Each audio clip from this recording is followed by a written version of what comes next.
Greetings to all. So this is our next lecture and today's topic is hydrological cycle. We have completed our fourth unit and today onwards we will start our fifth unit of engineering geology and we have first topic of fifth unit from the fifth unit, that is hydrological cycle. So let's start with the hydrological cycle. So first of all, what is hydrological cycle? And this is all about the movement of the water on the earth's surface. So basically hydrological cycle is also known as the water cycle, and it deals with the origin distribution of the water on the earth's surface on the global earth. And it includes so many passages or pathways of distribution of water from gaseous states in the atmosphere, in ocean, lakes, rivers and etc. So hydrological cycle is also known as the water cycle, and it is totally deals with the origin and distribution and occurrence of water in the earth surface or on the globe. And if you're talking about the pathways, so there have so many complex pathways which includes the so many passages of water by which the water is distributed in so other region. And we have the gaseous stage in the atmosphere to oceans, lakes and rivers, and in this way we have the water cycle or hydrological cycle. So we will see the hydrological cycle and their process in the next slide.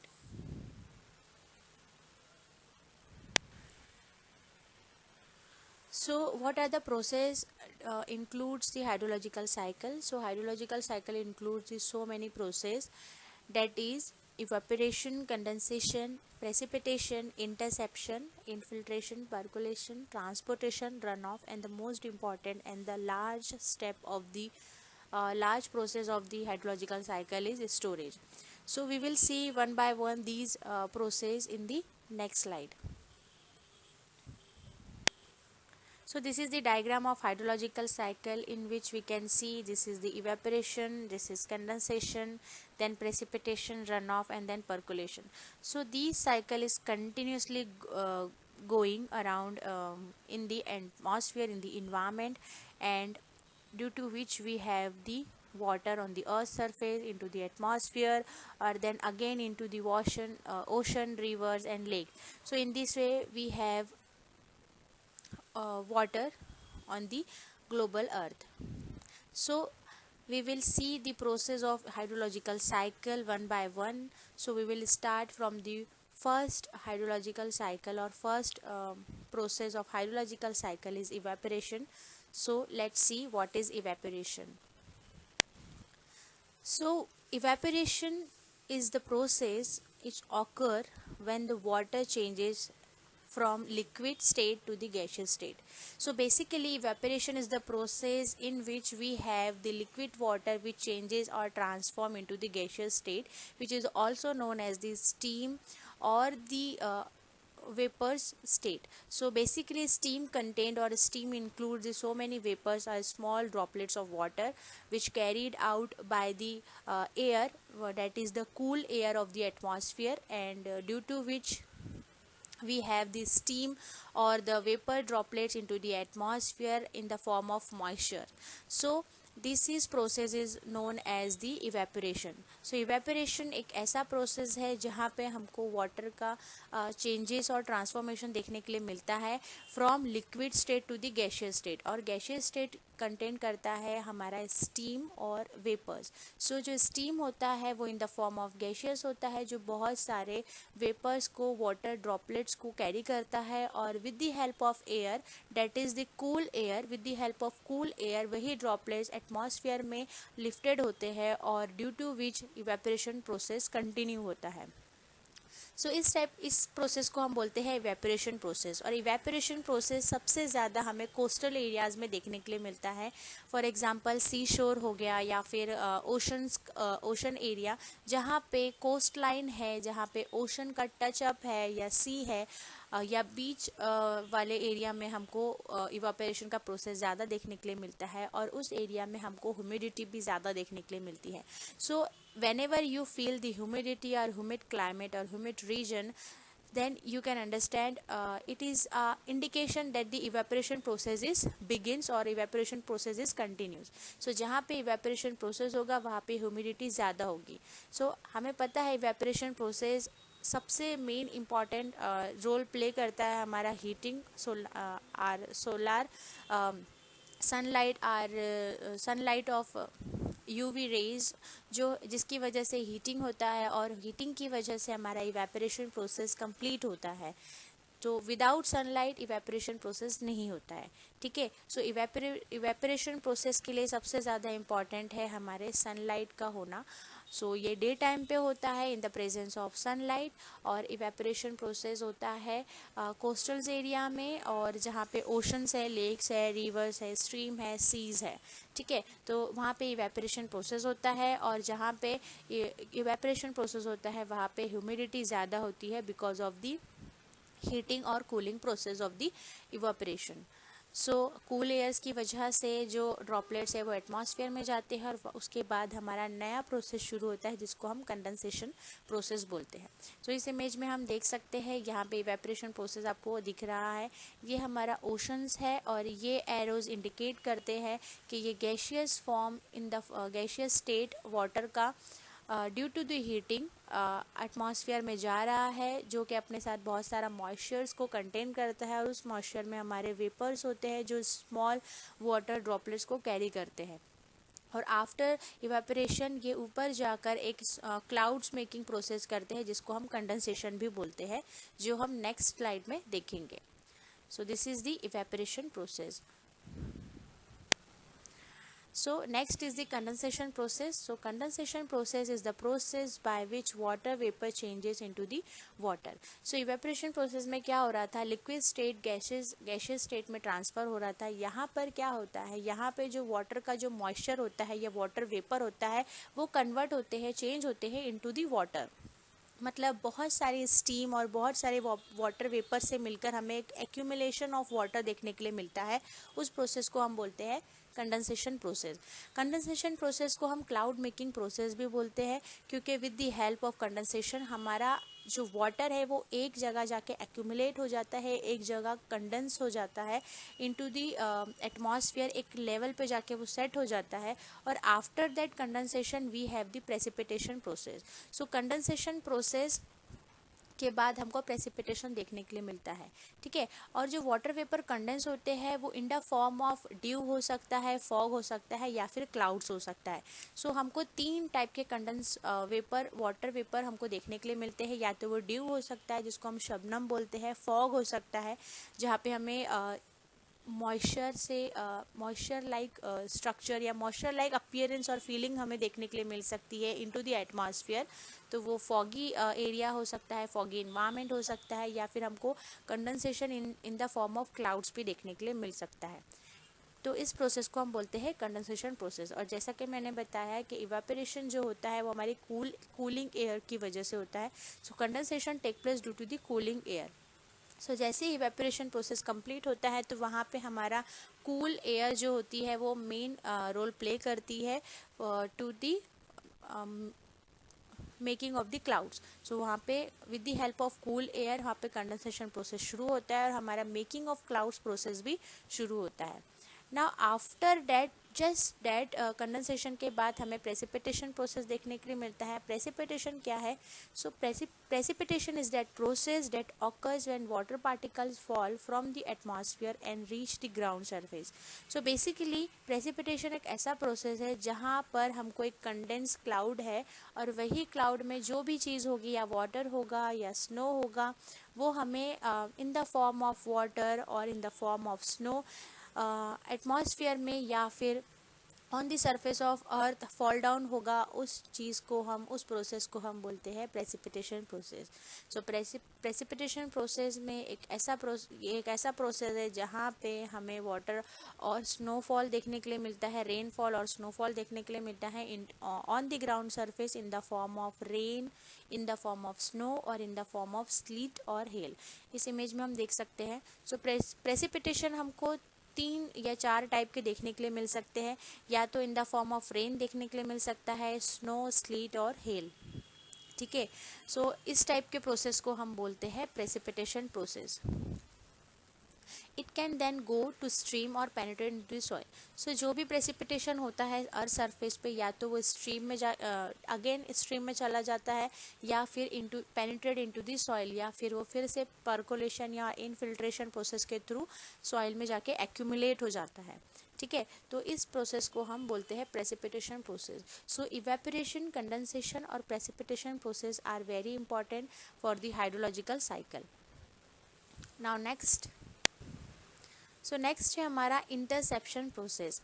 Interception process is the process of interrupting the movement of water in the chain of transportation events leading to the stream. So जैसा कि हमने देखा है, evaporation, condensation और precipitation, ये तीनों process एक दूसरे से इंटरकनेक्टेड है। अगर कोई भी तीनों प्रोसेस में कोई भी डिस्टर्बेंस आ गया तो कोई जो साइकिल है वो कंप्लीट नहीं हो पाएगी। इंटरसेप्शन एक ऐसा प्रोसेस है जो आफ्टर द प्रेसिपिटेशन शुरू होता है। जब रेनिंग होती है या रेनफॉल होता है, उसके बाद जब अर्थ सरफेस पे, अर्थ के ग्राउंड सरफेस पे जब वाटर होता है, तो वो जो वाटर है हमारा, उनका जो मूवमेंट ऑफ वाटर है वो एक चेन में होता है। या तो वो स्ट्रीम में फ्लो हो जाएगा, या कोई लेक्स में फ्लो हो जाएगा, या कोई भी ट्रिब्यूटरीज के थ्रू फ्लो हो सकता है, या डायरेक्टली ज़मीन में या हमारे सॉइल में ग्राउंड सरफेस पे पर्कुलेट हो सकता है, इनफिल्टर्ड हो सकता है। सो इंटरसेप्शन प्रोसेस एक ऐसा प्रोसेस है जो इंटरप्ट करता है वाटर के मूवमेंट को, या फिर जो वो चेन है, वाटर मूवमेंट का जो चेन है उसको इंटरप्ट करता है, और बहुत सारे सो मैनी ट्रांसपोर्टिंग इवेंट्स के थ्रू उसको ब्रेकेज करता है, स्टॉप करता है। तो उस प्रोसेस को हम बोलते हैं इंटरसेप्शन प्रोसेस। ठीक है, सो इंटरसेप्शन प्रोसेस एक ऐसा प्रोसेस है जो वाटर के मूवमेंट को चेंज करता है या स्टॉप कर देता है, उसको इंटरप्ट कर देता है, और उस चेन को तोड़ देता है, मिसलीड कर देता है। तो उस प्रोसेस को हम बोलते हैं इंटरसेप्शन प्रोसेस। ये हम प्रोसेस हमारा प्रेसिपिटेशन के बाद होता है। अब इसमें बहुत सारी चीज़ें हो सकती है। फॉर एग्जांपल, अगर हमारी रेनिंग हुआ है, तो वो रेन जब सरफेस पे आता है, या तो वो डायरेक्टली ग्राउंड सरफेस में चला जाएगा, या फिर वो with the help of small tributaries stream में जा सकता है, रिवर्स में जा सकता है, छोटे से पॉन्ड में, या फिर लेक्स में जा सकता है। तो there are so many passage to divide और distribute the water in the so many pathways. Okay, so जो मूवमेंट ऑफ वाटर है, अगर उसमें कोई भी इंटरप्शन आ जाता है, तो उस प्रोसेस को हम बोलते हैं interception process. So this is all about the interception process. So इस इमेज एक छोटा सा डायग्राम है जहाँ पे हमें दिख रहा है कि वाटर के ड्रॉपलेट्स है, और वो स्टॉप हो गए हैं, कहीं पर रुक गए हैं ड्यूरिंग देयर मूवमेंट। तो इस प्रोसेस को हम बोलते हैं interception process. When rain first begin, water streaking the leaves and other materials spread over the surface or collect at a points of the edges. So ये जो पॉइंट हमें दिखा रहा है वो ये शो करता है कि जब वाटर रेनिंग होता है तो उसके बाद लीव्स पे या कोई भी प्लांट पे जब वाटर के ड्रॉपलेट्स रह जाते हैं, तो वो एज इट इज़ वहीं पर एक्यूमुलेट रहते हैं, ना तो वो डायरेक्टली ग्राउंड में जाते हैं, और ना ही वो हाइड्रोलॉजिकल साइकिल में एज अपना रोल प्ले करते हैं। तो वो वाटर एज इट इज़ वैसे के वैसे ही रहता है, और बाद में वो डिस्ट्रॉय हो जाता है। तो ये जो प्रोसेस है ये भी हमारा इंटरसेप्शन प्रोसेस में आता है कि वाटर का मूवमेंट ब्रेकेज हो जाता है। जो पर्टिकुलर वाटर का मूवमेंट है वो कोई भी स्ट्रीम, लेक्स या ओशन सी में नहीं जाता, बीच में ही स्टॉप हो जाता है। So this is all about the interruption of the movement of water. So this is the interception process. Now we will talking about the infiltration. So infiltration is the physical process involving the movement of water through the boundary area where atmosphere interfaces with the soil. So basically ये एक ऐसा process है जहाँ पे हमें ground surface देखने के लिए मिलता है। इस इमेज में हम देख सकते हैं यहाँ हमारी सॉइल प्रोफाइल है जो बहुत सारे रॉक फॉर्मेशन को इंडिकेट करती है बाय लेयरिंग अरेंजमेंट। जैसे ही रेनिंग होती है तो जैसे मैंने बताया कि कुछ वाटर है जो रन ऑफ के थ्रू सरफेस से फ्लो होकर नीचे चला जाता है या बह जाता है, और जो कुछ वाटर है वो इनफिल्टर्ड हो जाता है इनटू द सॉइल, और इस प्रोसेस को हम बोलते हैं इनफिल्ट्रेशन प्रोसेस। ऐसा प्रोसेस जहाँ पे फिजिकल प्रोसेस बोलते हैं इसको, जहाँ पे वाटर का जो मूवमेंट है थ्रू द बाउंड्री नीचे जाता है by layering of the soil profile, और इनफिल्टर्ड होते हुए नीचे जाता है, और इस प्रोसेस को हम बोलते हैं इनफिल्ट्रेशन प्रोसेस। और वो जो वाटर जो नीचे जाता है वो नीचे एक जगह जाके स्टोर्ड हो जाता है in the soil and become a सब सरफेस वाटर। सब सरफेस वाटर मतलब ऐसा वाटर जो सरफेस के नीचे होता है। दो टाइप के वाटर होते हैं, एक ग्राउंड वाटर होता है और एक सरफेस वाटर होता है। तो सरफेस वाटर मतलब ऐसा वाटर जो सरफेस के ऊपर होता है, और ग्राउंड वाटर मतलब ऐसा वाटर जो सरफेस के नीचे होता है, अर्थ सरफेस के नीचे।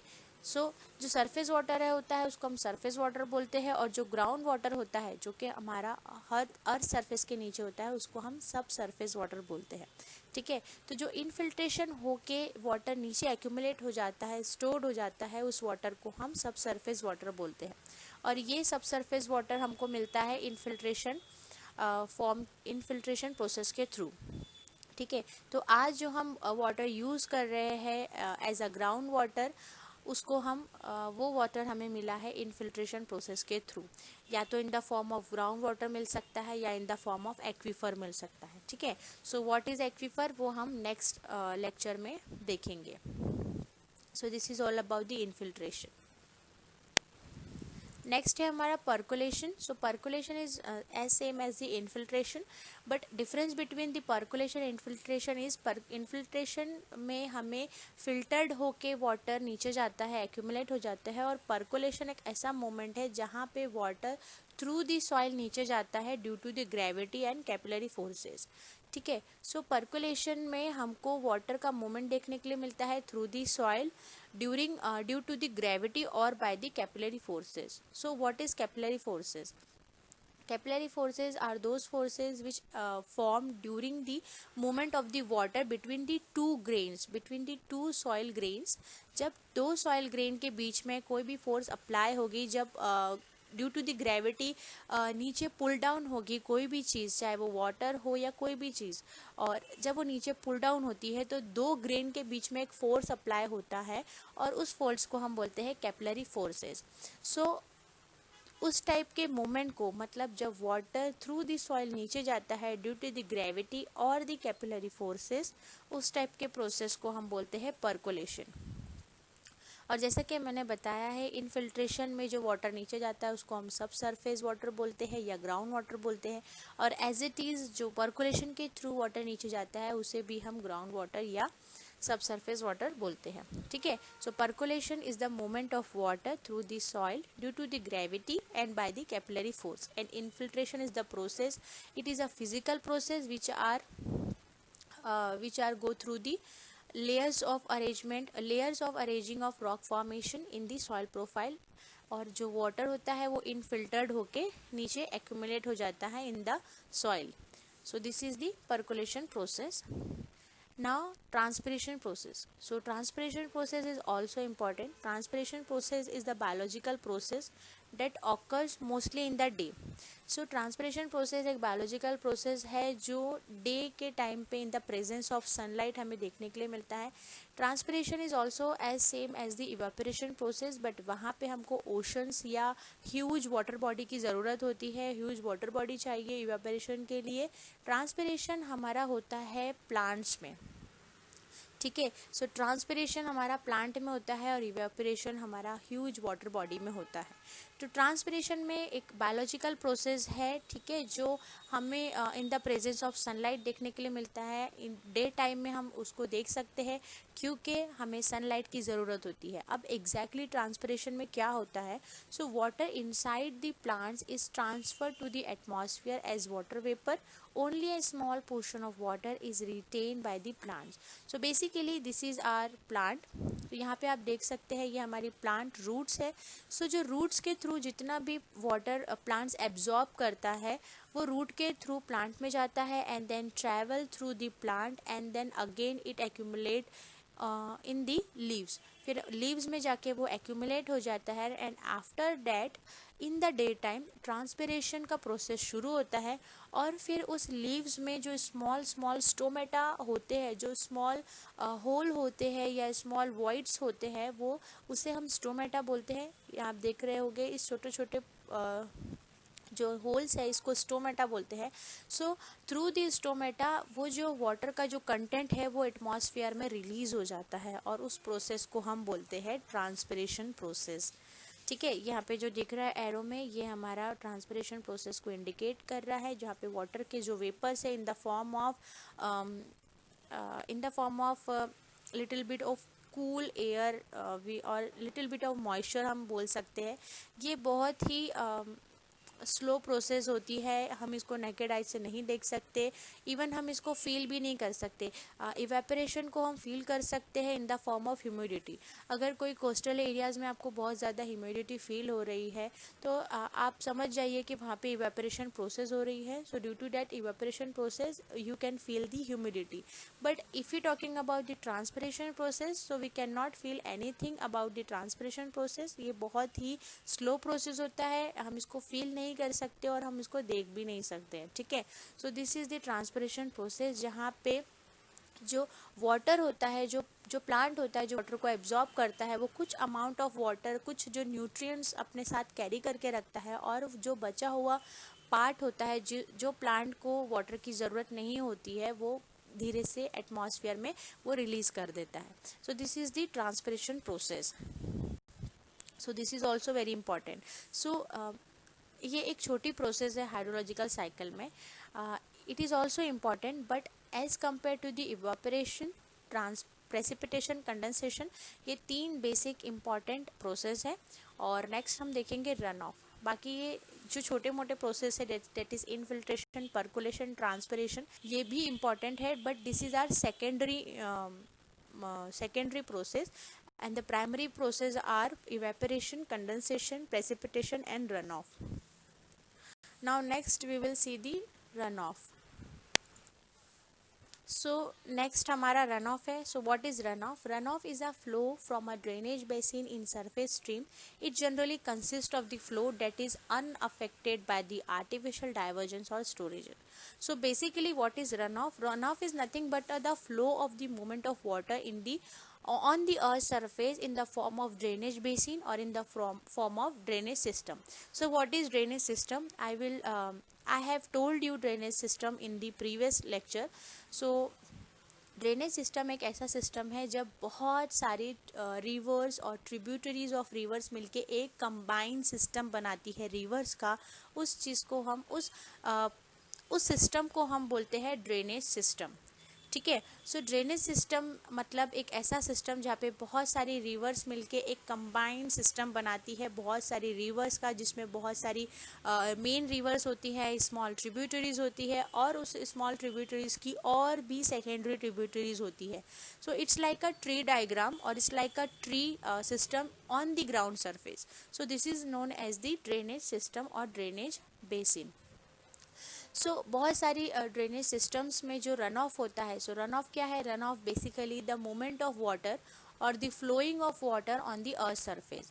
आफ्टर द प्रेसिपिटेशन जो वाटर अर्थ सरफेस पे आता है और बाद में जब वो फ्लो होता है in the form of stream, in the form of rivers, in the form of tributaries और channels and so many form, जब वाटर अर्थ सरफेस पे फ्लो करता है तो उस प्रोसेस को हम बोलते हैं run off process of water. So generally it's unaffected by the artificial divergence और स्टोरेज। सो इसमें कोई आर्टिफिशियल डाइवर्जेंस नहीं होता, वो जनरली अपने पाथ को बनाते हुए, अपने पाथ को डिसाइड करते हुए फ्लो करती है। सो हमें पता है कि वाटर लो एलिवेटेड एरिया से हाई एलिवेटेड एरिया से लो एलिवेटेड एरिया की तरफ फ्लो करती है। सो जो हमारा रेन वाटर होता है वो जनरली नेचुरली फ्लो करता है, ना कि उसको कोई पाथ की ज़रूरत होती है, ना ही उसको कोई डायरेक्शन की ज़रूरत होती है। जैसा अगर हाई एलिवेटेड एरिया है तो obviously it will be flow in the low elevated area. So run off totally depend करता है हमारे एलिवेशन पे, high elevated area to low elevated area में, और उसका स्लोप कैसा होगा उस एरिया का, is totally depend on the direction of the sloping area और the elevation area. So run off naturally flow करता है वाटर का on the earth surface. So this is very important.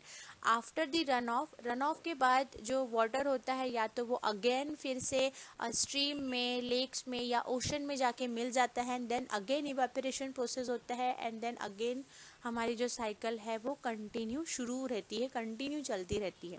सो इसीलिए run of is very important. अगर run of नहीं होगा तो उधर का जो लेवल ऑफ वाटर है वो कम हो जाएगा। तो ये कंटिन्यू साइकिल जो है हमारी इन the form of so many process चलती रहती है। So this is all about the hydrological cycle. Last stages है हमारा स्टोरेज। अब स्टोरेज ऑफ वाटर की बात करें तो जैसा कि मैंने बताया, इनफिल्ट्रेशन और पर्कुलेशन के थ्रू हमको ग्राउंड वाटर मिलता है और वो इन द फॉर्म ऑफ स्टोर हो जाता है in the form of surface water or in the form of groundwater. So there are three basic water storage places in atmosphere, on the earth surface and in the ground. So हमको three basic storage of water मिलता है देखने के लिए। एक तो पहला atmosphere पे in the form of clouds, दूसरा है अर्थ सरफेस पे in the form of ocean, lakes, river, stream, और तीसरा है ग्राउंड पे in the form of ground water, जो हमारे अर्थ सरफेस के नीचे देखने के लिए मिलता है। तो हमको तीन बेसिक स्टोरेज हमको वाटर के देखने के लिए मिलते हैं। और जो सरफेस स्टोरेज की अगर बात करें तो सरफेस स्टोरेज है हमारा lake, ocean, glacier. Reservoir is not important, reservoir हम आर्टिफिशियली क्रिएट करते हैं, तो reservoir is not a natural surface storage of water. So basically हमको surface storage of water in the form of ocean, lake and glacier देखने के लिए मिलता है। और अंडरग्राउंड स्टोरेज की बात करें तो underground storage of water with in the soil हमको ग्राउंड वाटर देखने के लिए मिलता है और in the form of aquifer देखने के लिए मिलता है। So what is aquifer? Aquifer is nothing but the naturally storage of water into the earth surface in the ground surface. So this is called the aquifer। और aquifer के बारे में हम डीपली डिस्कस करेंगे in the next video lecture. So this is all about the hydrological cycle. So इस तरीके से हमारा हाइड्रोलॉजिकल साइकिल कंप्लीट होता है। So we have seen the evaporation, then condensation, then after condensation we have precipitation, then precipitation के बाद हमको interception देखना है, इंटरसेप्शन के बाद हमको ट्रांसपिरेशन, देन ट्रांसपिरेशन के बाद percolation, then infiltration and then last में हमको रन ऑफ एंड देन सबसे लास्ट में हमको आता है storage. Storage is not the part of the hydrological cycle but it is as important as the storage part of the water. So this is all about the hydrological cycle. So that's it. So this is the end of the lecture and we have completed our fourth unit. Today onwards we will start our fifth unit, that is geohydrology. And from the geohydrology, the first topic is hydrological cycle and we have completed hydrological cycle. If you have any queries and doubt, you can ask in the comment section. And stay safe, stay healthy. Thank you.